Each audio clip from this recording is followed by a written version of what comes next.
father was born in Scotland before making the journey across the great waters to America, where he grew up wild and free in the mountains of North Carolina.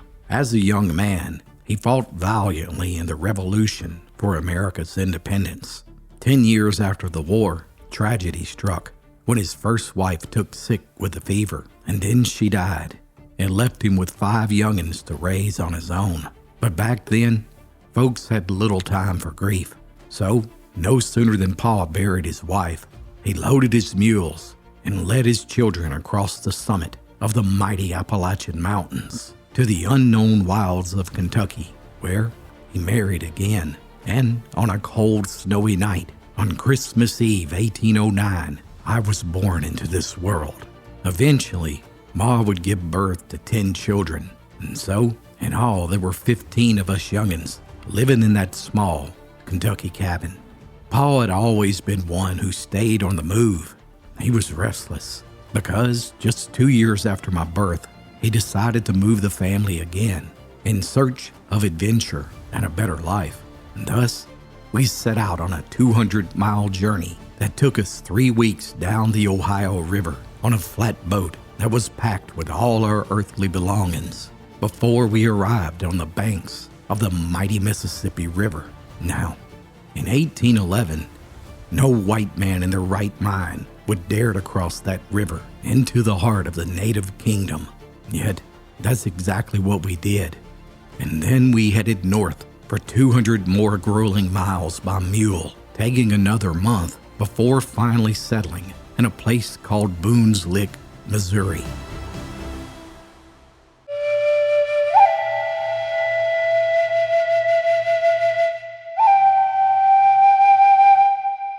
There were several families in our group that were led by men who were just as brave as my father, and they had all made the long journey. And because of the constant threat of attack, we all lived in log cabins surrounded by fort walls.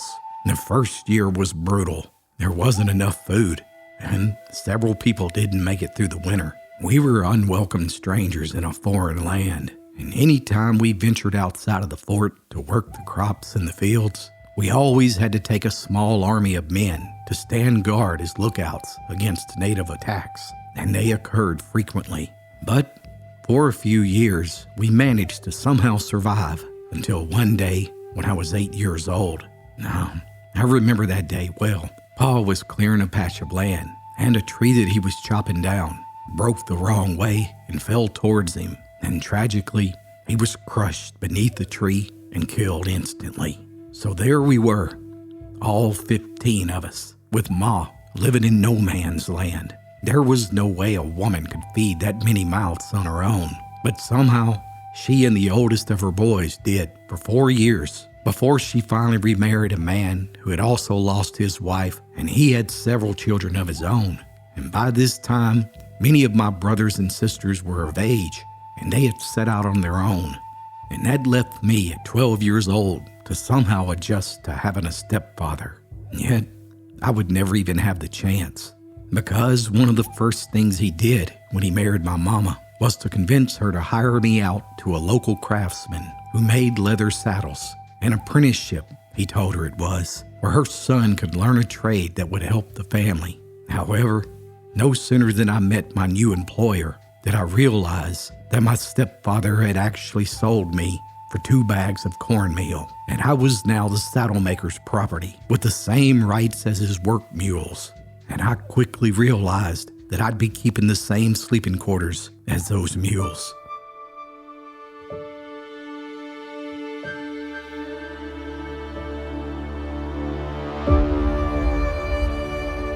As much of a warrior as my father had been during his life, those around me, well, they looked down on me, literally. I was quite small for my age. I was bow-legged and barely stood 5 feet tall in my boots, red-haired and freckled-faced. But I always believed one thing that folks couldn't measure was my courage. And deep down, I knew the day would come someday where I would prove it to the world. But for now, I worked in Franklin, Missouri, which was located on the eastern end of the famous Santa Fe Trail. Now, this was long before the railroad would ever link the Wild West to Eastern America. and the Santa Fe Trail was the main route that wagons took. Oh, but it was a dangerous journey that traveled all the way through Comanche lands in Kansas, Oklahoma, Texas, and Colorado before finally arriving in Santa Fe, New Mexico. Most of the folks who bought saddles from our shop were people who were setting out or returning from this journey, and they told of the incredible perils and riches that could be had out west. Night after night, I listened to their stories, tales of battles with Comanche warriors, fortunes that were made from beaver pelts, and the wild freedom of the far west. Those stories stirred something inside me. It was just in my blood, and soon they woke up a longing that refused to be quieted. So one night, at just 14 years old, after 2 years of stitching leather and listening to the dreams of other men, I made up my mind. I was about to change my destiny. So one night, I convinced a group of men who were spending the evening at our shop to take me west with them when the sun rose the next morning. And just like that, my childhood was over, and I ran away to embark on a journey that would soon make me one of the most legendary men in American history. Give someone you love the gift of old-fashioned storytelling. 5 books for the young and old alike that will make your heart smile. Click the link below to order your copy of the Appalachian Storyteller today.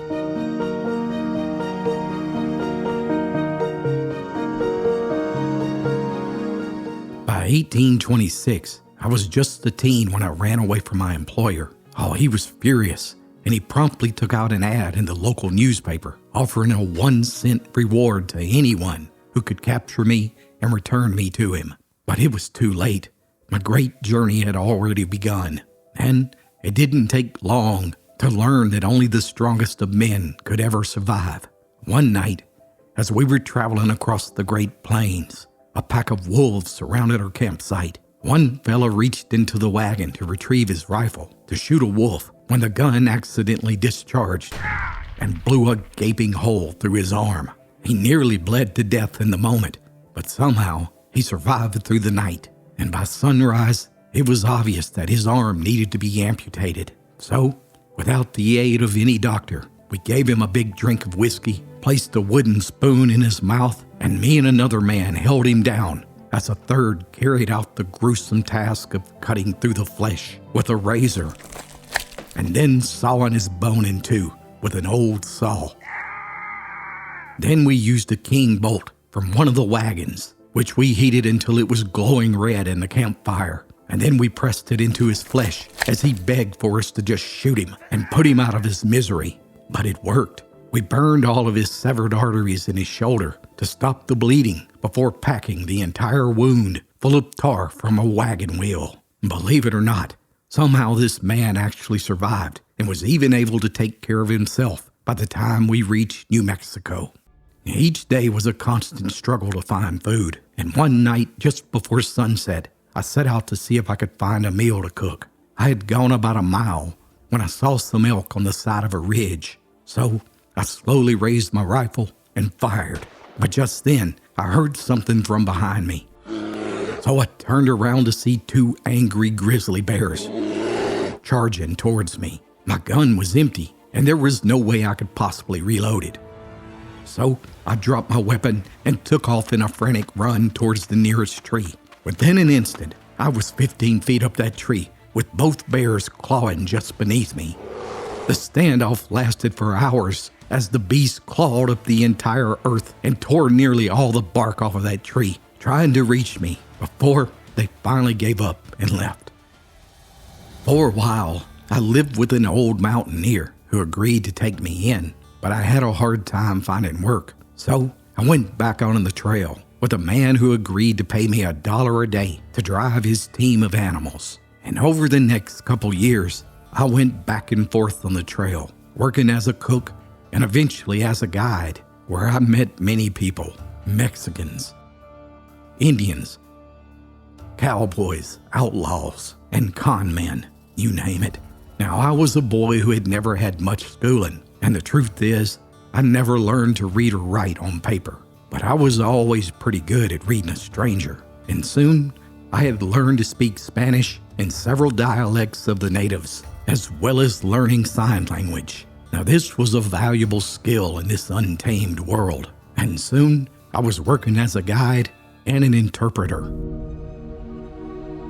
It wasn't long until I realized that the real money was in trapping, and for the next decade, I lived as a mountain man and a nomad, traveling through the snowy Rocky Mountains, Yellowstone, Oregon, and even down south in the blistering hot deserts, and as far west as California, where we trapped animals to sell their furs. Now only a dead man would dare to travel alone in Indian territory in those days. So I always rode with a large group of men who were just as brave as I was, and we hunted as a team, and many times our camps were attacked by native warriors, and bloodshed, well, it became almost a daily occurrence. Now don't get me wrong, not all natives were against us. Many of them hunted with us, broke bread with us, and we openly traded with the Navajo and the Arapaho Indians. It was around this time that we were camping on the Upper Green River in Wyoming with the Arapaho Indians for the winter. It was here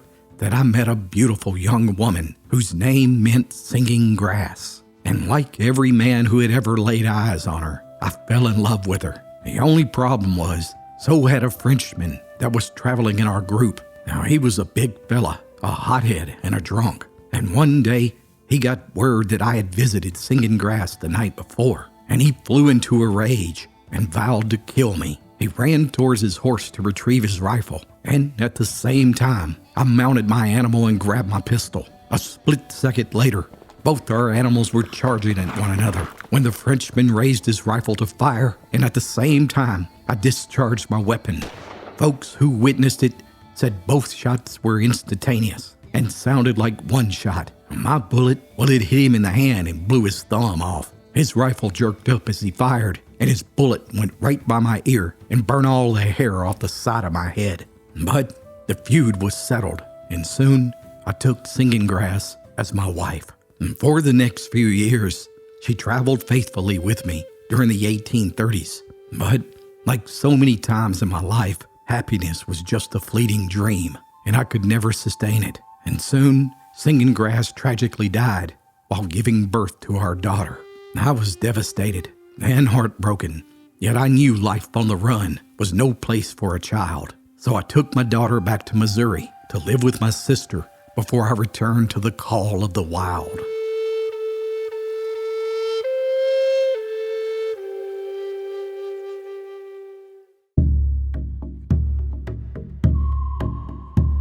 It was always hard to tell which Indians were friends and which ones were foes.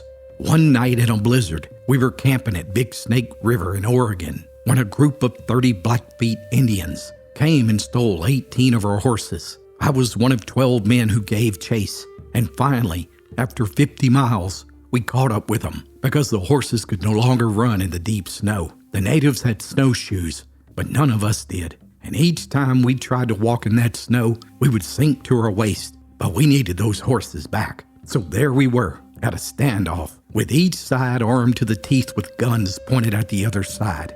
Finally, I was able to negotiate that each side would send one man to the center of the standoff to try to come to an agreement without bloodshed. It was soon discovered that they thought we were Snake Indians, who were their sworn enemies, and they even claimed that they had mistakenly stole our horses, since they would never steal from the white man. So, in sort of a peace agreement, we all agreed to lay down our guns, and the natives did the same, with one man from each side guarding the arsenal, while the rest of us met in the middle to smoke and discuss matters. And we were outnumbered, but somehow we talked them into returning the horses. However, when we saw that they only brought back the 5 worst horses of the bunch, we quickly broke and ran to retrieve our guns, and the warriors did the same thing. Within seconds, all hell broke loose. As they reached their guns much sooner than we did because of the snowshoes, and they opened fire on us. We retreated into the woods as balls of hot lead blew holes in the trees that we were hiding behind. And just then, I took a good aim at one warrior and fired when he fell. But a moment later, another warrior returned fire, with the ball grazing my neck and hitting me in the shoulder. We had no choice. We had to take our 5 horses and run like hell. And we spent the rest of the night about a mile away in the freezing cold, too afraid to start a fire for fear that those Indians would come back and finish us off. And this would be one of the first of many battles with the Blackfeet, with each side conducting raids on camps and villages and bloody battles. It all came to a head in the winter of 1839. We had returned to our forts for the winter, and there were 60 of us, when one afternoon, the entire forest around us began to echo with blood-curdling cries from nearly 1,500 Blackfeet warriors. They began to fortify their positions all around us, and that night, they even had a massive war dance. We knew that they would attack in the morning, but our fort was heavily fortified, and we were ready for them. And when the sun rose, they attacked, but soon realized the invincibility of our position. And although they fired a few shots at us, we refused to provoke them by returning fire. Finally, after seeing that they couldn't penetrate our defenses, they retreated and left. For the rest of that winter, we kept all of our animals inside with us at night and could only let them go eat during the day under the watch of armed guards. Hey guys, JD Phillips here from the Appalachian Storyteller. Today's video is sponsored by tnnursery.net. Family owned and operated in the heart of Appalachia, TN Nursery ships beautiful plants and trees all across America. Perennials, ferns, vines, trees, and much, much more. Click the link in the description to shop America's favorite garden shop. For quality landscaping trees and plants, get 15% off of your order by using promo code STORYTELLER at checkout.